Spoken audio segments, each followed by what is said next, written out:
Hi అండి, అందరికీ నమస్తే. ఈరోజు మన వీడియోలో చికెన్ పకోడీ ఎలా ప్రిపేర్ చేసుకోవాలో చూపిస్తానండి. ఇది తప్పకుండా ట్రై చేయాల్సిన రెసిపీ అండి. అంత టేస్టీగా క్రిస్పీగా ఉంటుంది. ఈ వీడియో చూసి మీరు కూడా తప్పకుండా ప్రిపేర్ చేయండి. ఈ చికెన్ పకోడీ చాలా సింపుల్గా చేసేసుకోవచ్చండి. మనకి ఎక్కువ టైం కూడా పట్టదు, అలాగే ఎక్కువ ఆయిల్ కూడా పీల్చదండి. చూడండి, ఇలా క్రిస్పీగా వస్తుంది. ఇప్పుడు ఈ రెసిపీ ఎలా ప్రిపేర్ చేసుకోవాలో చూద్దామండి. ఈ చికెన్ పకోడీ కోసం మనం ముందుగా 1/2 kg చికెన్ని తీసుకోవాలండి. ముక్కలు మరీ పెద్దగా కాకుండా చిన్నగా కాకుండా ఈ విధంగా కట్ చేసి తీసుకోవాలి. ఇప్పుడు ఈ చికెన్ ముక్కల్ని శుభ్రంగా 3-4 టైమ్స్ వాటర్తో క్లీన్ చేసుకోవాలండి. చికెన్ని నీట్గా కడిగిన తర్వాత జల్లి గిన్నెలో వేసుకొని వాటర్ అంతా స్ట్రెయిన్ చేసుకోవాలండి. ఇప్పుడు ఇందులో కొద్దిగా పసుపు, అలాగే మన రుచికి సరిపడా ఉప్పు వేసుకోవాలండి. ఉప్పు పసుపు వేసుకున్నాక ఒకసారి చికెన్ అంతా బాగా కలుపుకోవాలండి. ఉప్పు పసుపు చికెన్కి అంతా పట్టించాలి.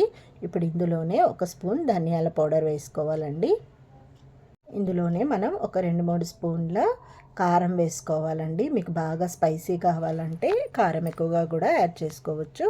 ఇప్పుడు మనం వేసిన ధనియాల పొడి కారం కూడా ముక్కలన్నిటికీ బాగా పట్టే వరకు కలపాలండి. ఇందులోనే మనం కొద్దిగా అల్లం కూడా వేసుకొని కలుపుకోవాలండి. ఇలా మనం ఒక్కొక్కటిగా కారం పసుపు అల్లం ఇలా వేసుకుంటూ కలుపుకుంటే మనకి ముక్క లూజ్ అవ్వదండి, మంచిగా ఉంటుంది. ఇప్పుడు ఒక ఎగ్ తీసుకొని ఎగ్ని బాగా బీట్ చేసుకున్న తర్వాత ఇందులో ఒక హాఫ్ మాత్రమే వేసుకోవాలండి. పూర్తిగా వేసుకుంటే మనకి చికెన్ అనేది లూజ్ అయిపోతుంది. ఇప్పుడు వేసుకున్న తర్వాత దీన్ని కూడా ఒకసారి బాగా కలుపుకోవాలండి. మనం ఎంత బాగా కలిపితే మన చికెన్ పకోడీ ఎంత బాగా వస్తుందండి. ఇప్పుడు ఇందులోనే కొద్దిగా పెరుగు యాడ్ చేసుకున్నానండి. పెరుగు కూడా కలపాలి.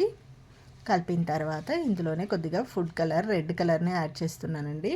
ఇది ఆప్షనల్, మీరు కావాలంటే వేసుకోవచ్చు లేదా మామూలుగా కూడా చేసుకోవచ్చు అండి. ఇప్పుడు ఇది కూడా ఒకసారి బాగా కలపాలి. ఇప్పుడు మనం లాస్ట్గా ఇందులో కార్న్ఫ్లోర్ని యాడ్ చేసుకోవాలండి. ఒక 2 స్పూన్ల వరకు కార్న్ఫ్లోర్ యాడ్ చేసుకొని బాగా కలుపుకోవాలి. ఈ కార్న్ఫ్లోర్ అంతా మనకి పట్టేలా కలుపుకున్న తర్వాత ఇందులోనే ఒక నిమ్మకాయ చెక్క పిండుకోవాలండి. ఇప్పుడు దీన్ని ఒక అరగంట లేదా గంట పాటు పక్కన పెట్టుకోవాలండి. ఇలా చికెన్ని కాసేపు నానబెట్టుకుంటే జ్యూసీగా మంచి టేస్టీగా వస్తుందండి. నేను ఇక్కడ ఒక 1 అవర్ వరకు నానబెట్టి తీసుకున్నానండి. ఇప్పుడు కడాయి పెట్టుకొని ఆయిల్ బాగా వేడి చేసుకోవాలి. ఆయిల్ బాగా వేడైన తర్వాత చికెన్ ముక్కల్ని వేసుకోవాలండి.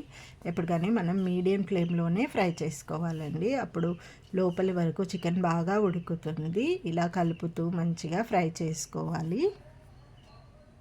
ఆయిల్లో చికెన్ చక్కగా వేగేంత వరకు ఉంచుకొని ఇలా రెడ్ కలర్ లాగా వేగిన తర్వాత తీసుకోవాలండి. ఇలా ఒక గరిటె తీసుకొని దాంట్లో ఇలా ఆయిల్ అంతా వెళ్ళిపోయేలాగా తీసుకొని ఒక ప్లేట్లో వేసుకోవాలండి.